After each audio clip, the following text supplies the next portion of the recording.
Welcome to অগ্রগতি Anjana's kitchen and blog. নমস্কার, অগ্রগতি অঞ্জনার কিচেন অ্যান্ড ব্লগে সকলকে জানাই স্বাগত।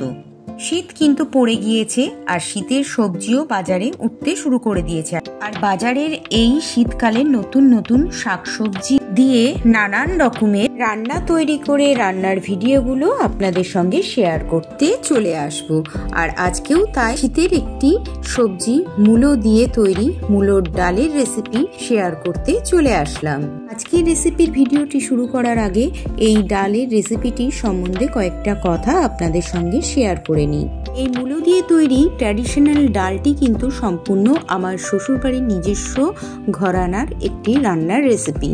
ডালের রেসিপিটি আদিকাল ধরে আমার শ্বশুর বাড়িতে হয়ে আসছে এবং এটি আমার শ্বশুরমশাই নিজে হাতে আমাকে তৈরি করাটা শিখিয়েছিলেন। এছাড়া মূলোর ডাল অন্যান্য ডাল দিয়েও তৈরি করা যায় এবং অনেকে অনেক পদ্ধতিতে এই মূলোর ডাল তৈরি করে থাকে। আমার শ্বশুরবাড়িতে যেভাবে এই মূলোর ডাল তৈরি করা হয়ে থাকে সেটাই আপনাদের সামনে আজকে নিয়ে চলে আসলাম। আমার চ্যানেলে আমি অলরেডি শুরু করে দিয়েছি শীতের স্পেশাল রেসিপিগুলো দেখাতে। এখন থেকে প্রতিদিনই আপনারা দেখতে পারবেন শীতের শাকসবজি ও শীতের খাবার দাবার নিয়ে তৈরি শীতকালের স্পেশাল রান্নার রেসিপির ভিডিও। তো চলুন এবার দেখে নেওয়া যাক আমি কিভাবে আজকে তৈরি করেছিলাম এই মূলোর ডালের রেসিপিটি। মূলোর ডালের রেসিপিটি তৈরি করতে আমি এখানে দুটো মূলো, একটি টমেটো এবং হাফ কাপ নিয়েছিলাম সাদা কলাই অর্থাৎ বিউলি কলাইয়ের ডাল। এবার গ্যাসের ওভেনে একটি কড়াই বসিয়ে নিয়েছিলাম আর কড়াইয়ের মধ্যে বিউলির ডালটাকে ঢেলে দিয়ে আমি বেশ খানিকক্ষণ সময় ধরে নেড়ে ছেড়ে ড্রাই রোস্ট করার মতন করে ভেজে নিয়েছিলাম। এই শুকনো কড়াইয়ের মধ্যে ডাল দিয়ে ভেজে নিলে ডাল রান্না করলে কিন্তু এই বিউলি কলাইয়ের ডাল অত্যন্ত সুস্বাদু খেতে হয়ে থাকে। আপনারা চাইলে শুধু ধুয়েও নর্মাল সেদ্ধ করে নিতে পারেন, কিন্তু আমার মতন করে একবার এভাবে ডাল রান্নাটি করে অবশ্যই একবার খেয়ে দেখবেন। এইভাবে বিউলি কলাইয়ের ডাল রান্না করে খেতে কিন্তু অসাধারণ লাগে।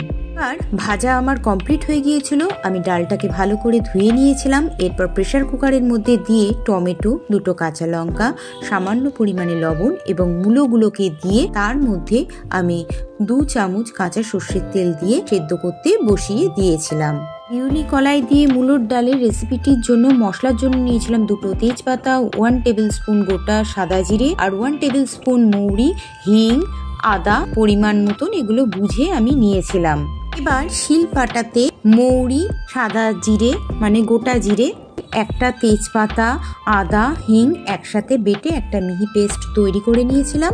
ওদিকে গ্যাসের ওভেনে প্রেসার কুকার আমি বসিয়ে দিয়েছিলাম আর দেখুন এক এক করে 3 থেকে 4টে সিটি দেবার পর সেদ্ধ করে নিয়ে আমি ডালটিকে প্রেসার কুকারের থেকে নামিয়ে নিয়ে ঠান্ডা করে ঢাকনাটা খুলে নিয়েছিলাম। এখন কলাইয়ের ডালটি কিন্তু একদম পারফেক্ট সেদ্ধ হয়েছে, খুব গলেও যায়নি আবার একেবারে গোটা গোটা ভাত সেদ্ধও কিন্তু হয়নি, একদম ঠিকঠাক হয়েছিল।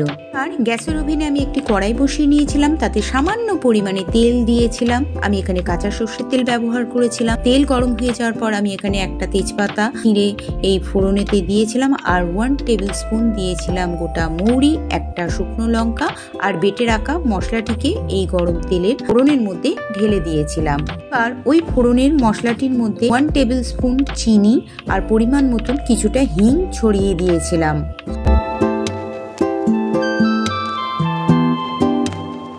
ফোড়নের মশলাটিকে ভালো করে ভেজে কষে নেবার পর এর ভেতরে এবার সেদ্ধ করে রাখা মূলোর সাথে বিউলির ডালটিকে ফোড়নের মধ্যে ঢেলে দিয়েছিলাম। বিউলি কলাইয়ের ডালটিকে কড়াইয়ের ফোড়নের মধ্যে ঢেলে দেবার পর এবার আমি 1 টেবিল স্পুন হলুদ গুঁড়ো জল দিয়ে গুলে এই কলাইয়ের ডালের মধ্যে ঢেলে দিয়েছিলাম। বিশেষ করে ডাল রান্নার মধ্যে যদি ডাইরেক্ট হলুদ দেওয়া যায়, গুঁড়ো হলুদটা অনেক সময় দলা অবস্থায় থেকে যায় আর সেটা কিন্তু খাওয়ার পাতে পড়লে খেতে একেবারেই ভালো লাগে না। সেই কারণেই আমি এখানে জল দিয়ে হলুদটাকে গুলে নিয়ে তারপরে ডালের মধ্যে ঢেলে দিয়েছিলাম। এবার ফুটে গেলেই তৈরি হয়ে যাবে আমাদের আজকের মূলো দিয়ে শীতকালের স্পেশাল বিউলির ডালের রেসিপিটি। তাহলে আজকের আমার শ্বশুরবাড়ির ট্র্যাডিশনাল রেসিপি মূলো দিয়ে বিউলির ডালের রেসিপিটি আপনাদের কাছে কেমন লাগলো? ভালো লাগলে অবশ্যই একটি লাইক ও কমেন্ট করে দেওয়ার অনুরোধ রইল। আর নতুন বন্ধুদের উদ্দেশ্যে একটি কথা বলবো, আমার চ্যানেলটিকে প্লিজ সাবস্ক্রাইব করে পাশে থাকা বেল আইকনটিকে প্রেস করে অল নোটিফিকেশনটিকে অন করে রাখবেন। হলে আমি যখনই নতুন কোনো রান্না আপলোড করব সবার প্রথমে আপনার কাছে কিন্তু নোটিফিকেশন পৌঁছে যাবে। আর আমার রেসিপির ভিডিওগুলো আপনাদের কাছে কেমন লাগছে অবশ্যই কিন্তু আপনাদের গুরুত্বপূর্ণ কমেন্টের মাধ্যমে আমাকে জানাবেন। আর আপনাদের এই সুন্দর সুন্দর কমেন্টগুলো পড়তে আমার ভীষণই ভালো লাগে। আপনাদের কমেন্টগুলো পড়লে কিন্তু আমার রান্না করার উৎসাহ দ্বিগুণ মাত্রায় বেড়ে যায়। আজকের এই মূলো দিয়ে বিউলির ডালের রেসিপিটি আমি এখানেই শেষ করছি। পরবর্তী আবার নতুন কোনো রেসিপি নিয়ে হাজির হয়ে যাব।